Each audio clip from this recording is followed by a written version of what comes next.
As expected, the Fed opted to keep policy unchanged this week, pledging to keep rates at near zero levels through 2021 and continue to buy treasuries and mortgages on a monthly basis.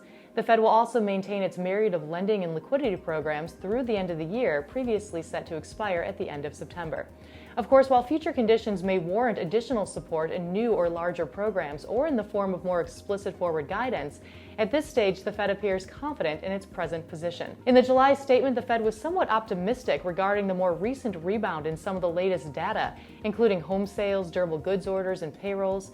More broadly, however, policymakers remain cautious of the longer-term trajectory of the economy following an unprecedented decline in second quarter GDP and amid the lingering concern of a resurgence of the virus threatening a more solid recovery in the second half of the year and beyond. The lack of new action this week by the central bank, however, should not be seen as a suggestion that the worst of the economic impact has passed, but rather a recognition that the Fed wasted no time and almost immediately deployed all reasonable tools at its disposal early on to help carry the economy through the shutdown. Now, rather than implement further measures, the Fed will continue to nurture the policies and initiatives already in place. The Fed's willingness to stand pat with policy should furthermore be viewed as a not-so-subtle nod to the federal government. Monetary policy has perhaps gone as far as it can go, should go, and it's now up to our elected officials to step in and continue to bridge the gap for businesses, individuals, homeowners, etc., as the crisis continues. At this stage, both the House and the Senate have passed a proposed second-round relief package.